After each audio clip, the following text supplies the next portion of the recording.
Hola, ¿qué tal? Buenos días. Me presento. Yo soy la doctora Dolores García Traverso, soy médica ginecóloga y en el día de hoy estaremos charlando o viendo juntos el tema de los métodos anticonceptivos.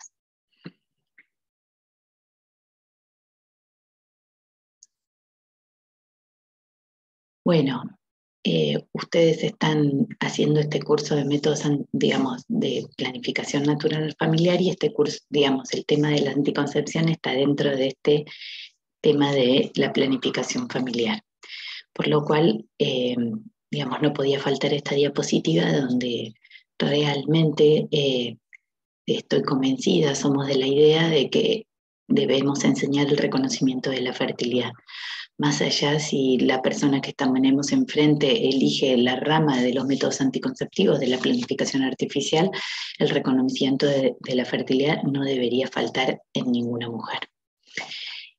Con respecto ahora a meternos en el tema de la anticoncepción, me parece que es importante tener en cuenta algunas definiciones. Cuando definimos un método anticonceptivo, como la palabra lo dice, es un método anticonceptivo que evita la concepción. No es lo mismo que un método antigestativo. ¿Qué quiere decir esto? Una vez producida la concepción, la unión del óvulo y espermatozoide, por alguna causa no permite que esta célula siga multiplicándose o no permite que este embrión se implante o una vez implantado le produce, digamos, una desimplantación, por decirlo de alguna forma. Ya sea en cualquiera de estas etapas, no es lo mismo si el método actúa como un antigestativo. Todo método que actúe como antigestativo sería un método abortivo. Esto puede ser preimplantatorio o posimplantatorio, pero desde un punto de vista moral no es lo mismo uno que otro.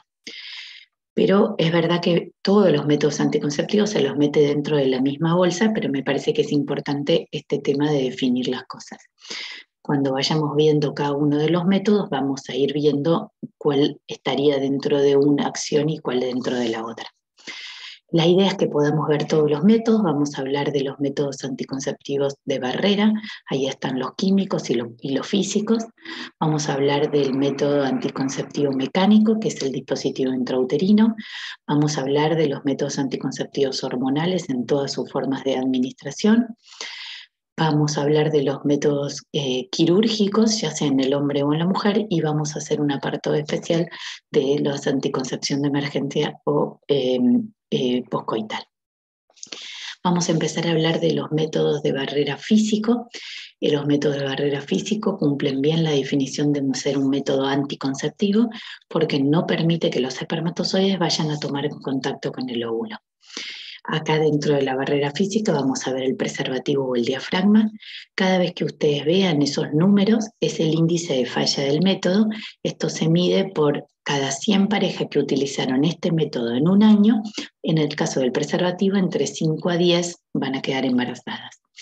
Habla o hace el paréntesis de dice bien utilizado porque también está completamente demostrado que con el mal uso del preservativo la eficacia de este cae muchísimo más.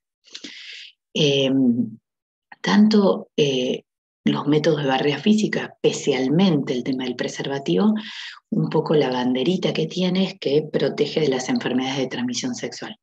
Se habla de que preservativo es igual a sexo seguro, por lo cual me parece importante que hagamos algunas aclaraciones con respecto a esto.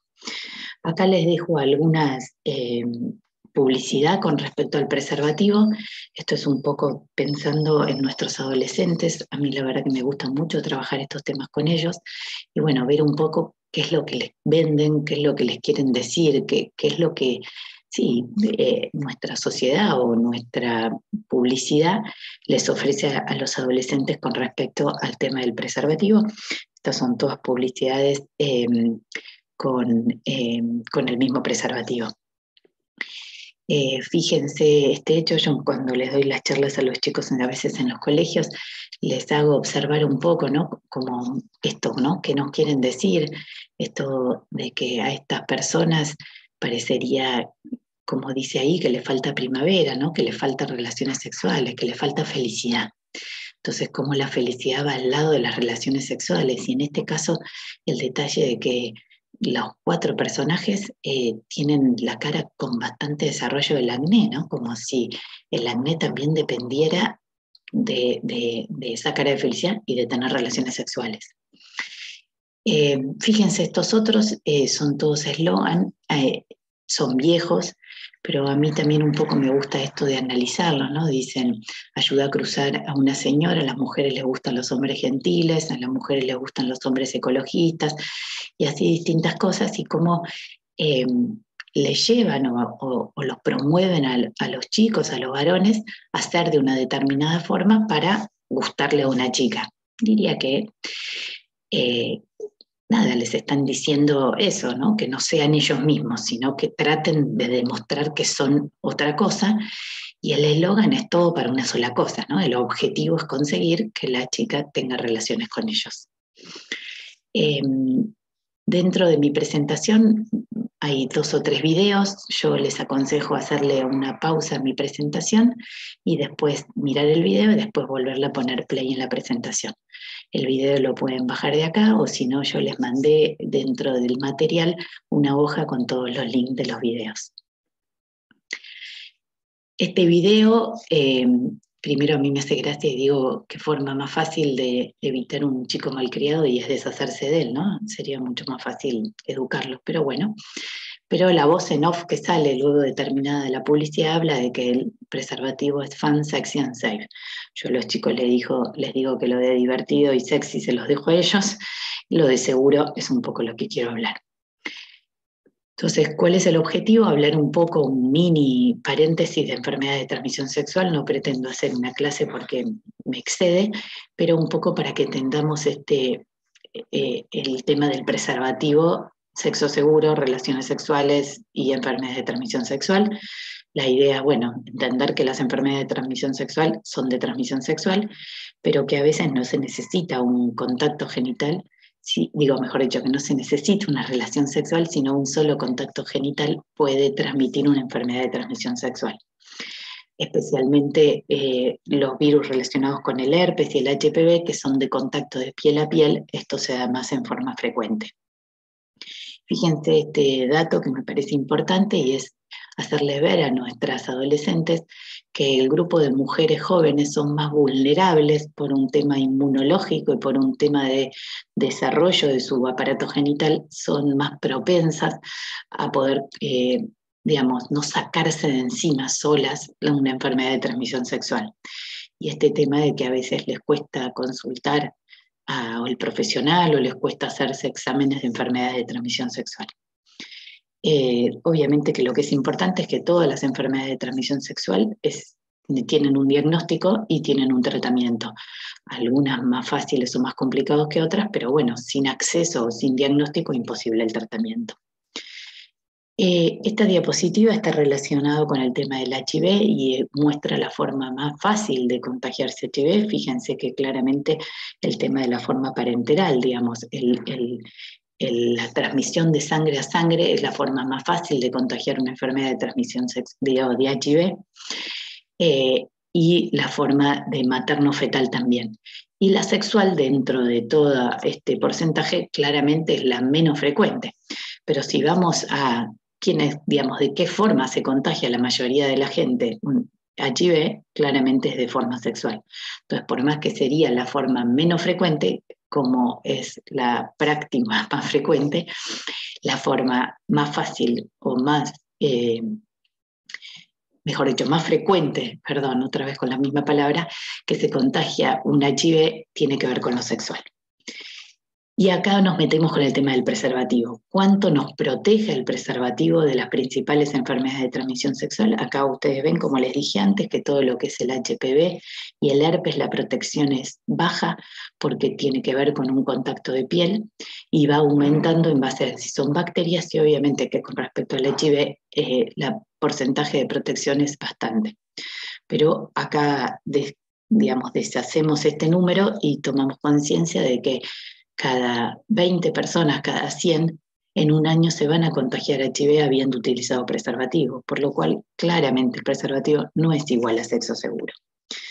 Con respecto a esto, hace unos años salió un artículo en una revista, digamos, muy conocida de medicina, en donde la preocupación de cómo detener este tema del contagio del HIV, hablaron de estas siglas que son el ABC, en donde vieron que la forma más eficaz de evitar el contagio de una enfermedad de transmisión sexual es la abstinencia.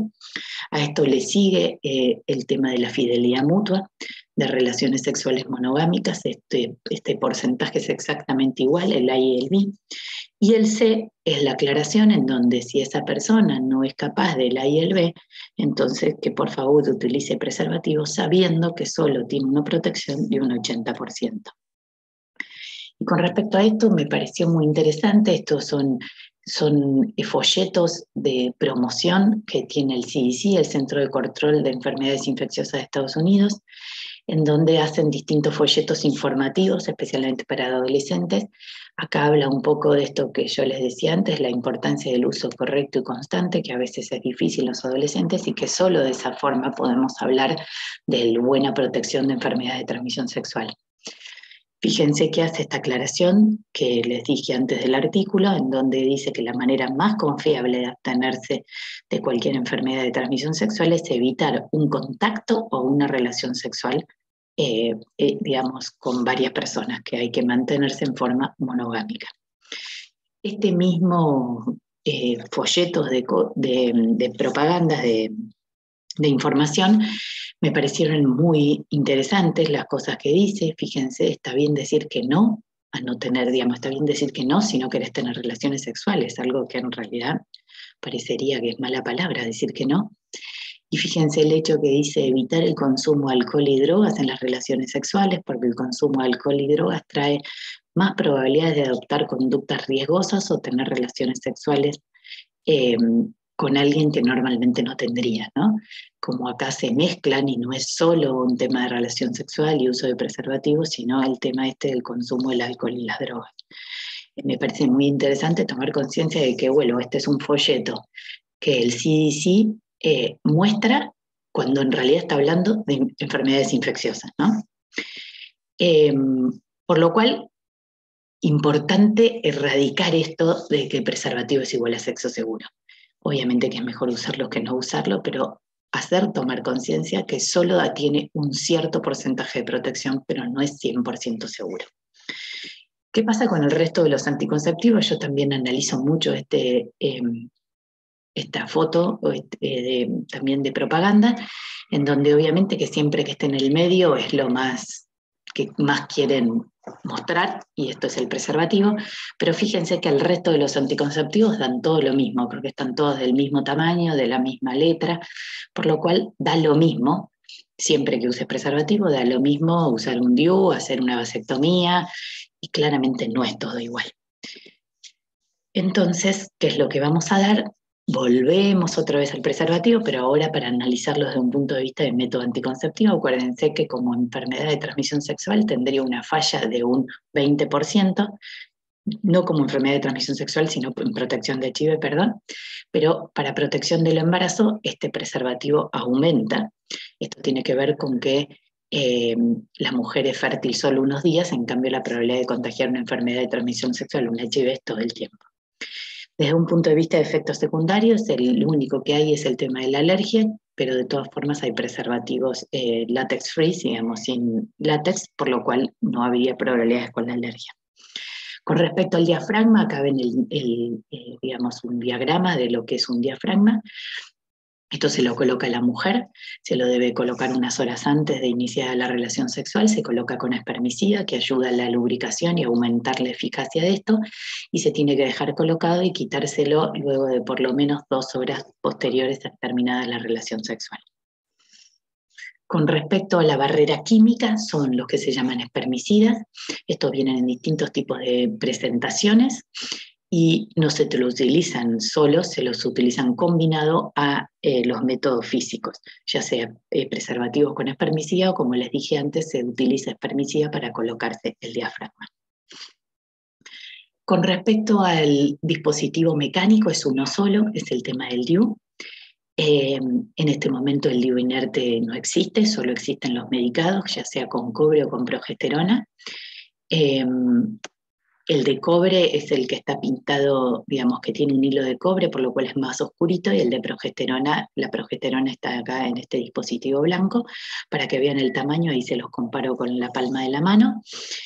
Acuérdense que siempre que vean esos porcentajes son los del índice de falla.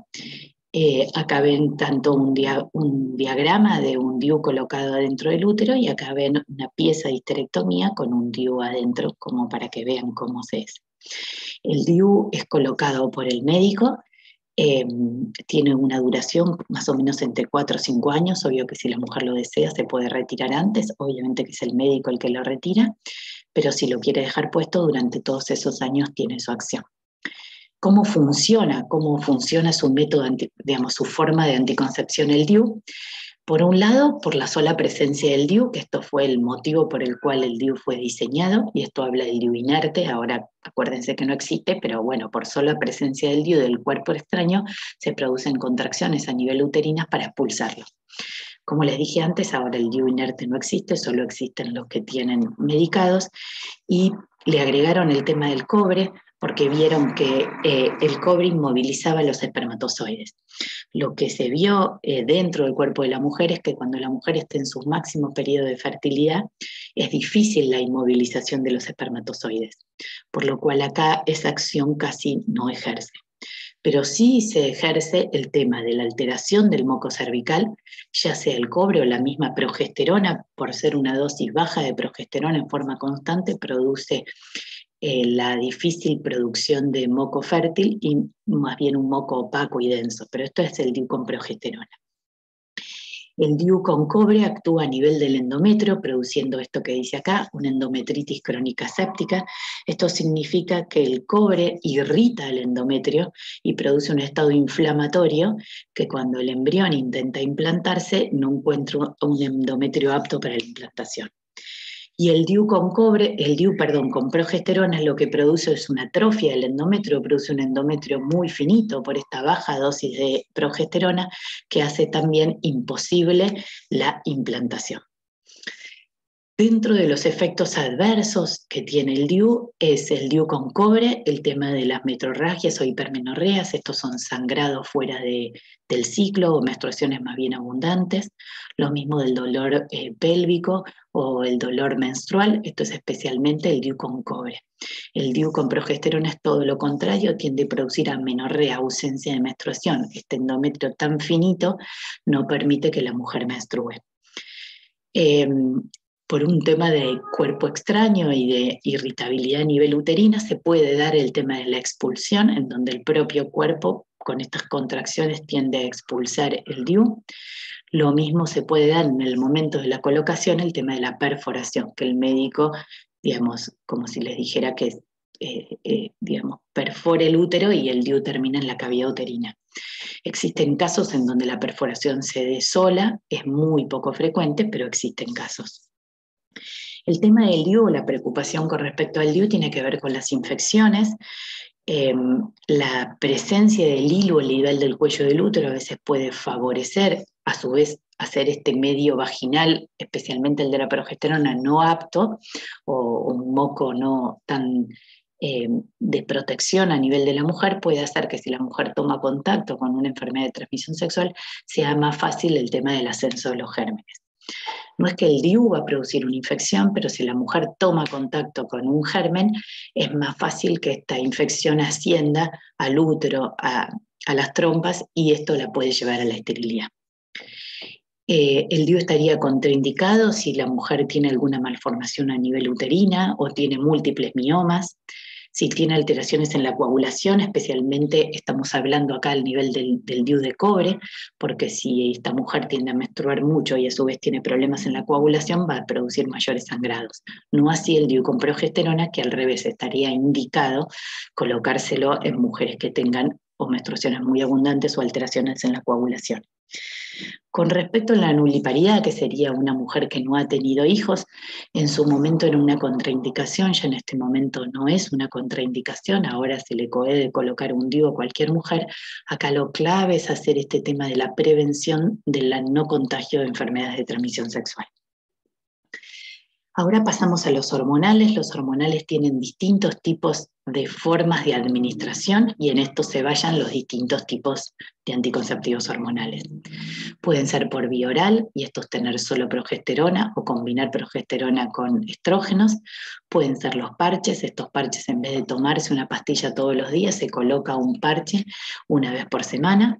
Pueden ser los inyectables, que se dan una vez por mes o cada 3 meses, o los nuevos, que son los llamados intracorporales, que pueden ser los implantes subtérmicos, que en lo común le llaman el chip, que son unas varillitas que tienen dentro solo progesterona, que se colocan por debajo de la piel. Puede ser el anillo vaginal, que ahí ven una fotito en donde esto se lo coloca a la mujer a nivel de la vagina, se absorbe la hormona a nivel vaginal, y esto se coloca durante un mes y después la mujer se lo saca y al mes siguiente se coloca otro. Y después acá está el tema del DIU con progesterona, que estuvimos también hablando anteriormente con el DIU.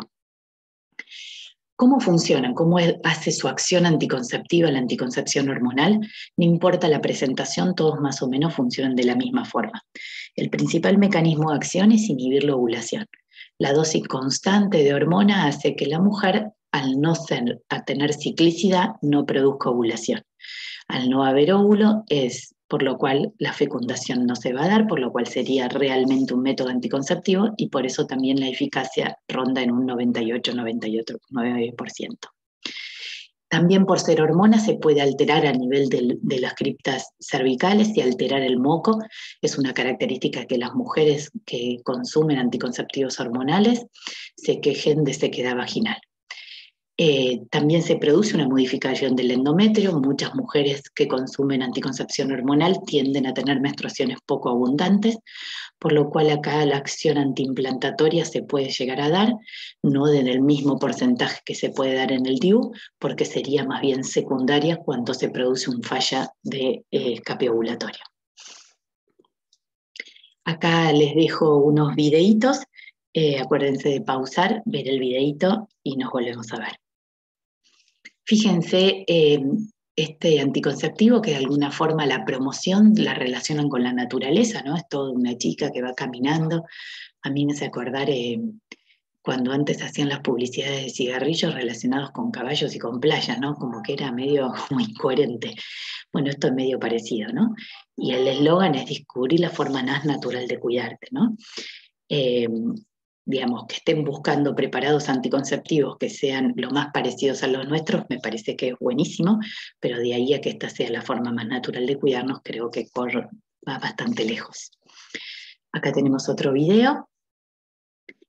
Fíjense que esto es bien de una adolescente en donde lo promueve, está haciendo como un videíto, una youtuber, y dice que está buenísimo, que está bárbaro, que produce mejorías en el piel, en el pelo y en el peso, perdón, y de alguna forma lo recomienda, ¿no? Le está diciendo a sus amigas que vayan, que lo consuman, que está muy bueno, y que ella, como tenía dolores menstruales, está muy contenta.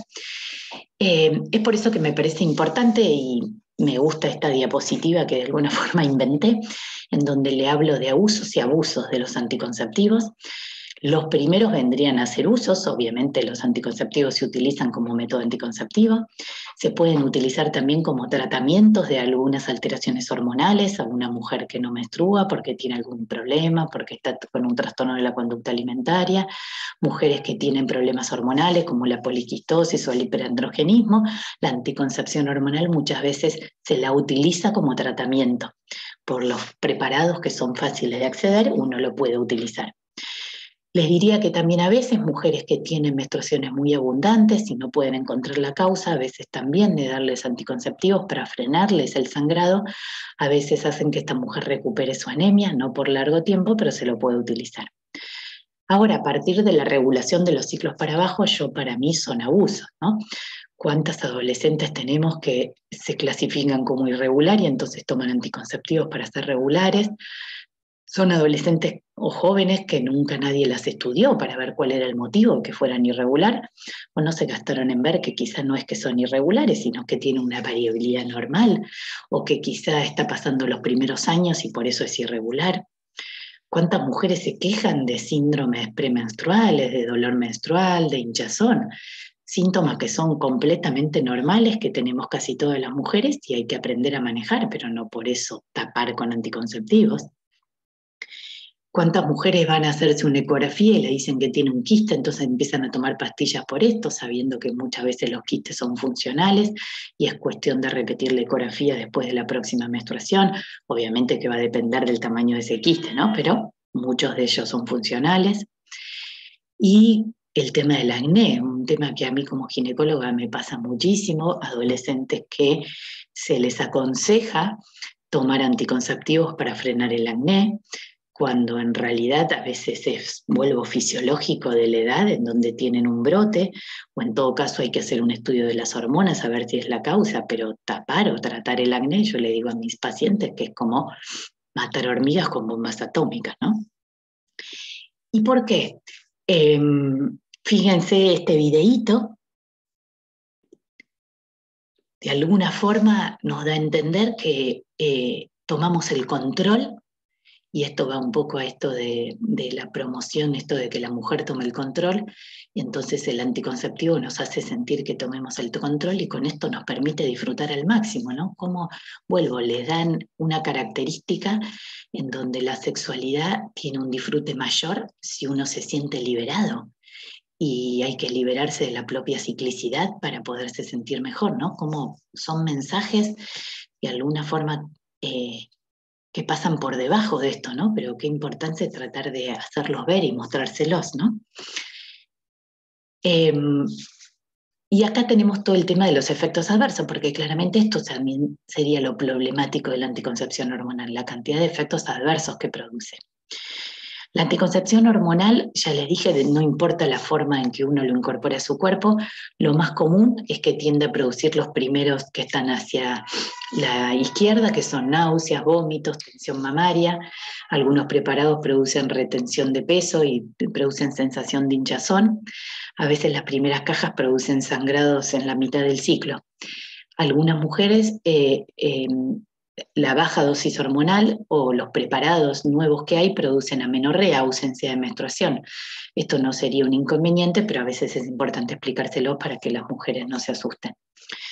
El tema de las candidiasis vaginales, esto tiene que ver con esto que les conté anteriormente, que la anticoncepción hormonal produce una alteración en el moco cervical y produce a veces una propensión a mayor frecuencia de candidiasis vaginal o infecciones urinarias por esta sequedad vaginal.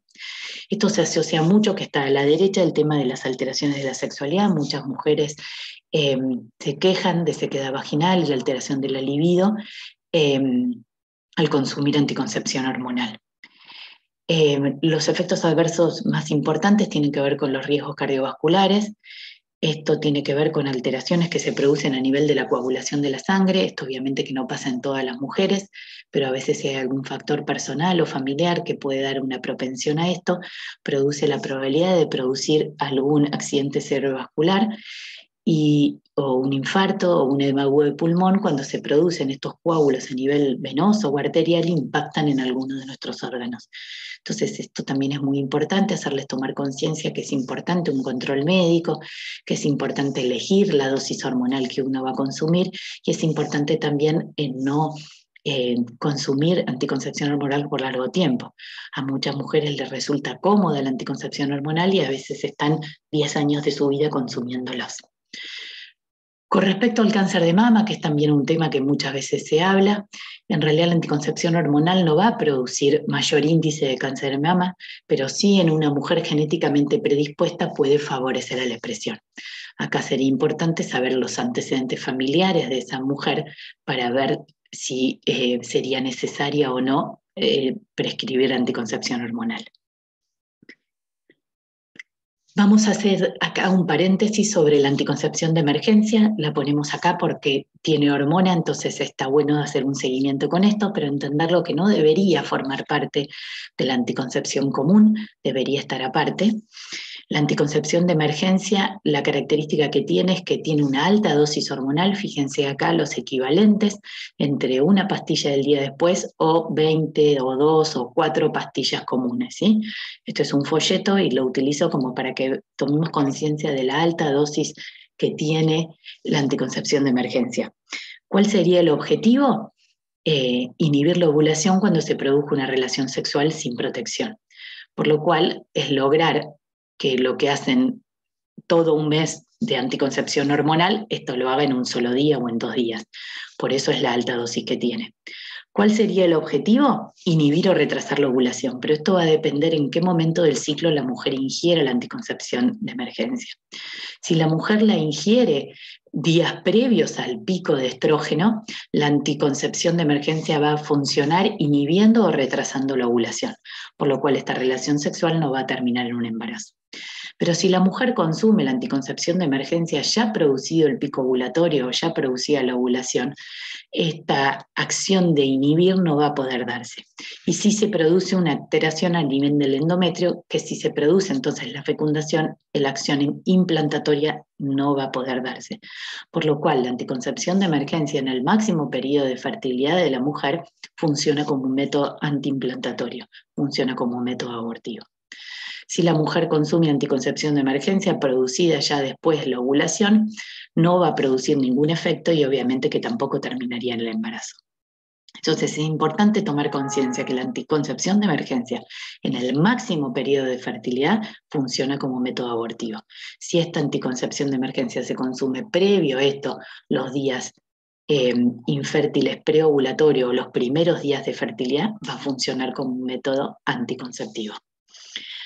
Y esto es importante porque fíjense este folleto lo que les dice, que la anticoncepción de emergencia es un método para evitar el embarazo cuando uno tiene relaciones sexuales sin protección. No es un método que debe utilizarse como anticoncepción permanente, sino como un método de emergencia. Fíjense este dato que no debería estar dentro de la anticoncepción. Se recomienda que una mujer no tenga más de 3 o 2 al año de anticoncepción de emergencia por la alta dosis hormonal que tiene. Pero fíjense que el folleto habla de que no es un método abortivo, sino es un método que evita el embarazo, por lo cual sabemos que esto está en forma correcta. Y también dice que cuando una mujer ya está embarazada, la anticoncepción de emergencia no daña al feto y a la madre. Esto no es así porque se ha visto daños a nivel del desarrollo fetal con embarazos que se dan post anticoncepción de emergencia. Y también ustedes recuerden todos los efectos adversos que tenía la anticoncepción hormonal, para la anticoncepción de emergencia le cae lo mismo. Y es importante que esto no se lo dicen al adolescente, que la eficacia de la anticoncepción de emergencia ronda solo dentro de un 75%. Las adolescentes creen que toman anticoncepción de emergencia y con esto ya tienen solucionado todo y después se encuentran con un embarazo. Pasamos al método anticonceptivo quirúrgico. Acá tenemos que puede ser en la mujer o en el varón. En la mujer se llama ligadura de trompas, en el hombre se llama vasectomía. Acuérdense que este es el índice de falla del método. En la mujer la cirugía se tiene que hacer con anestesia general, puede ser por vía laparoscópica o vía laparotómica.